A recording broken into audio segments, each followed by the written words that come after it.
Oh, hi there. You've heard me say this before, perhaps, but monotony beats misery every time. Um, not every moment in life or in our careers is going to be filled with excitement. And the older you get, the more you realize that there's a balance, there's a rhythm. There are times when, you just have to show up. You do everything you can to stay consistent. And you have to pay your dues. Sometimes time and time again. I know that, no matter how experienced I feel like I am, there are still times where in newer roles or newer situations, you've got to pay dues and figure things out. Those moments aren't glamorous. They're not exciting, but they're critical, and it's a lot better than being miserable. How do we grapple in these situations? We're not getting that dopamine hit that we crave. What do we do when we're not winning, when there's not an immediate win or goal that we're crushing, or there's not an award or a promotion happening, when we're, planting the seeds to that next whatever it is? Sometimes we don't even know what we're chasing. I've read 12 books so far in 2025. Right now, I am actually reading Leaders Eat Last by Simon Sinek. I recently finished Meditations by Marcus Aurelius. Marcus Aurelius reminds us that life is fleeting. We're all here for a very specific purpose, and that purpose is to live it. Do what we're put here to do.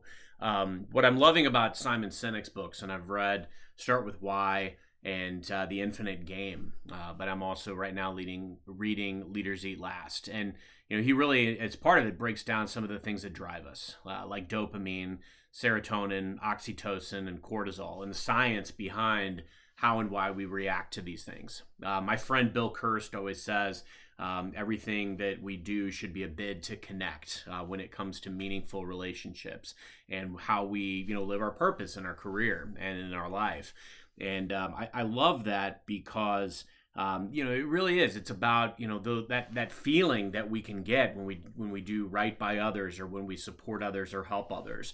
It's very different, but feels similar to the dopamine hit that we sometimes get by some of the things that we chase.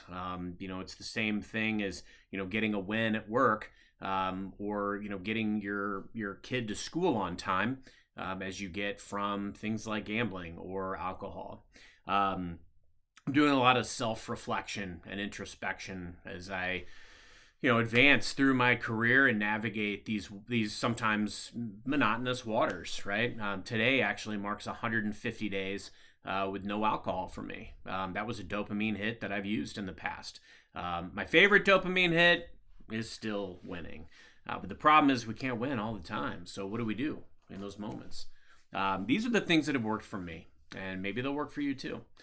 Number one is leaning into relationships and passions that really matter to me.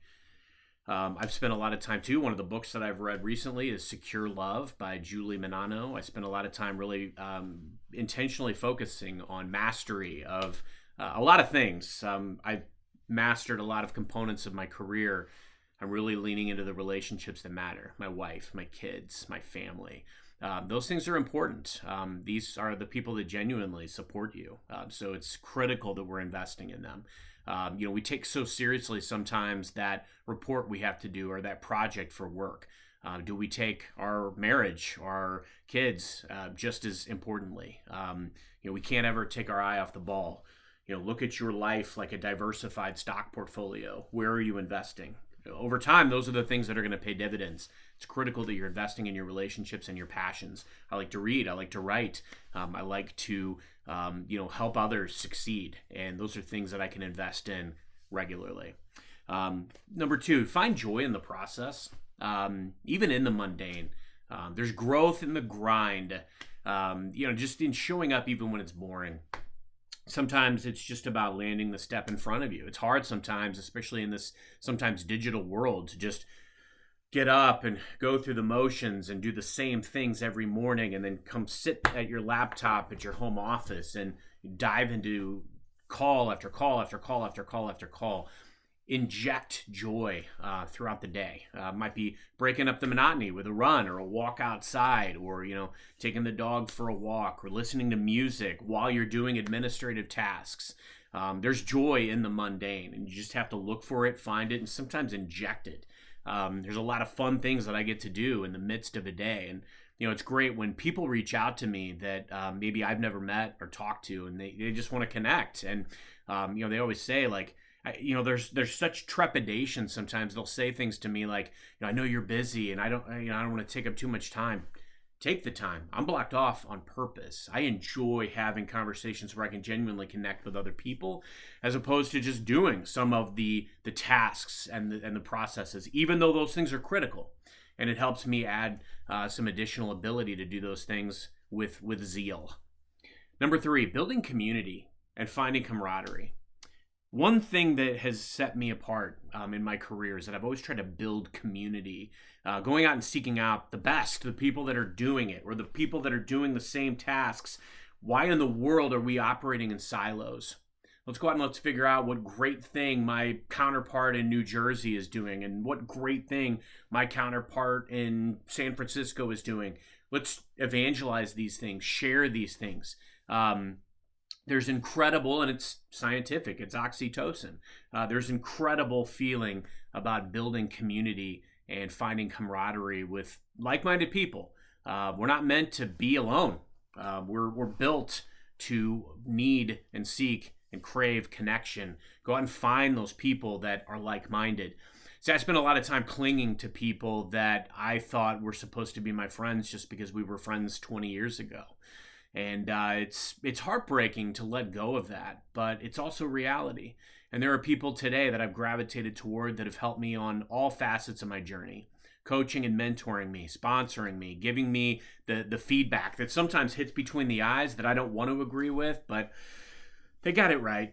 And even people that have helped me as I've tried to become better and self-improve.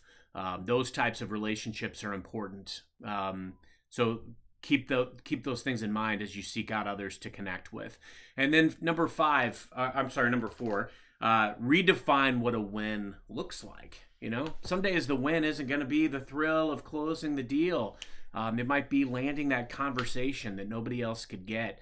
I've been really fortunate. I managed to pepper a lot of little micro wins throughout the day by going out and getting a brand new conversation that somebody who's touched that account for years can't get or haven't gotten for whatever reason. And those types of things fuel me. So think about how you can create wins that are positive for other people. Not every day is going to be in your highlight reel. Your highlight reel is important. There's time and place for that, to represent your awesome experiences in a walking deck. I think sometimes it's great to look back and realize just some of the amazing things that have happened in your career. I love fondly looking at some of these awesome mementos of, my awards and accolades and, things that represent what's past. But I don't live in the past. I'm living in the present and very mindful that some days I'm not going to win anything. So you know what? If that's my mindset, then I definitely won't. If I flip that and realize that winning a great conversation with my wife, playtime with my daughter, time talking to a friend and commiserating, that's a win. And when we think about and focus on consistency over chaos, on meaning over momentary highs, we start playing the long game, which is so important. That's how success is actually built. So when you're in those kind of in-between seasons, when you're grinding without the dopamine rush, what keeps you going? I'd love to hear from you. Make it a great day.